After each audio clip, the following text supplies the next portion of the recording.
For people who are worried, and again, something like AI, I think, is a real trigger term because AI in a lot of people's minds is we're going to replace all the jobs and nobody's going to have anything to do and blah blah blah. For people who are worried about this kind of stuff or who are aware of what's going on but don't really know, like they're vaguely aware, they read something in the press maybe, but they don't really know what's going on. What sort of advice would you have to people who are interested in or worried about maybe the challenge to their career and what have you? How do people now look at sort of riding these trends or you making hay off these trends rather than being kind of overwhelmed by them? Yeah, I mean, this is an interesting question, right? A lot of different, I think, impressive sort of world leaders have different views on this, or corporate leaders, et cetera. I mean, I think at the end of the day, we don't know what'll happen, right? And I think that's the key thing. I mean, 20 years ago or 10 years ago, probably no one could have told you that we would have gotten to here in the way that we did.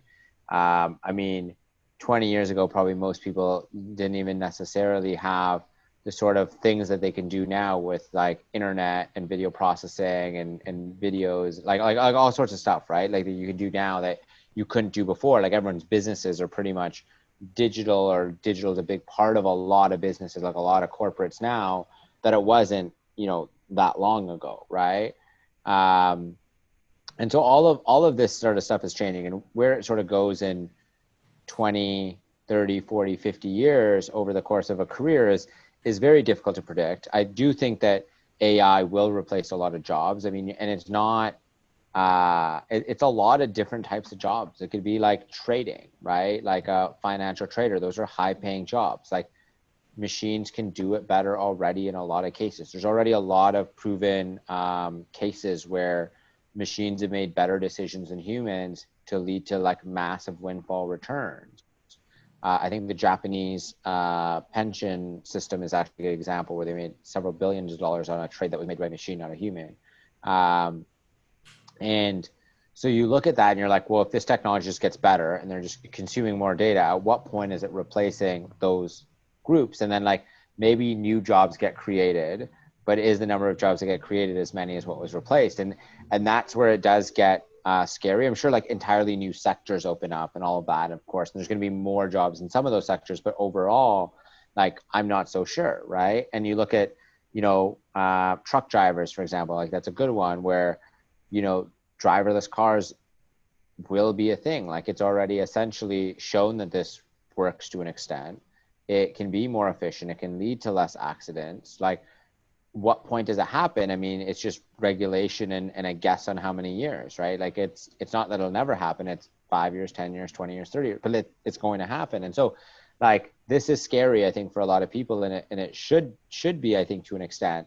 And this is where hopefully governments step in and do something. I think the universal basic income and like other sort of things are good exercises. You look at countries that have a better social net, for example, the Nordic countries, and they can drive more innovation and entrepreneurship, and that's what can create even more jobs. And so can you entice and incentivize people to get rid of that bottom sort of scary part of being an entrepreneur and decrease that risk? And a great way is these sort of systems, right? I think an important part is just being agile, understanding, keeping your skill sets up, understanding how things are changing in your industry, and maybe the new normal in the future is having multiple sort of side gigs, and like gig economy is of course growing, but multiple income streams in case one of them goes wrong, right? And that's probably going to be an even more and more important thing as we move forward than it has been in the past. I guess it's a matter of like change is coming somehow. We all have to deal with it, like all societies or governments or communities or businesses and everybody around the world, right? We've got to adapt to it. Absolutely, and I think it's one of those things that we just can't sugarcoat, right?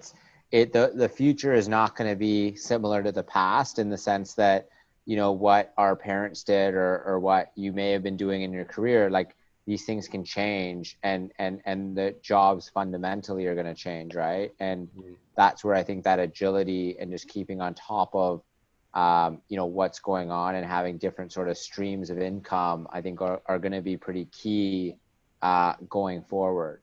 But do you think more as well? Because you know, if anyone who might look at your kind of LinkedIn profile or anything really publicly about you can see all this big long list of all these educational institutions that you've been to and all these things that you've studied. And so you're a big believer in the value of education, clearly. Now, do you think for a lot of people, maybe where time is a factor or money or opportunity maybe is a factor, do you think perhaps more online learning that you referenced earlier actually might be a solution for people? Yeah, absolutely, right? I mean, there is no time in human history where you've been able to access pretty much all of the world's information at relatively no cost, right? You can probably even in a lot of cases learn more valuable things than you can in a lot of these institutions, because like you can learn from like real cases and what's going on in sort of a way that's different from, you know, learning out of a textbook, right? You have different forms of learning. You have experts that you have more access to than you've ever had before. You can hear insights from the world's best business leaders almost on demand. I mean, like you can go on YouTube and see what their thoughts were for the last 6 weeks, right? Or last month, or when they came, like they're doing, like you can see all of these things. And these are all forms of learning that I think are fascinating because you've never had such an ability to access this content. And so I think it has a very big impact. I think the future, these credentials, I mean, can be important, but they're probably less and less important because that playing field to sort of leapfrog or jump and get out of whatever conditions that you're in. Let's say you're from a lower income sort of bracket. I mean, my parents are refugees. And so, you know, to be able to leapfrog out of that, you have a better opportunity now than ever before, right? With, you know, very basic things like a computer or an internet, like fairly low cost, you have pretty much almost a level playing field with almost anyone else in the world, right? Like which is very different from in the past. And so I mean, I am a big proponent of education, but in whatever form, and the best form in reality is experiential learning. Like do things in scenarios where you're going to learn in a very practical way. I think obviously theoretical learning is still very important for sort of like brain exercise and sort of pushing boundaries. But I am a very big proponent of education in sort of various forms. Yeah. If you like this video, why not check out the full interview it's an excerpt from. You should see a link to that full interview somewhere here on the screen and also down in the description box below. Consider liking this video and do subscribe to the channel if you want to stay up to date with all my videos as they go live. Thank you so much for watching and stay curious.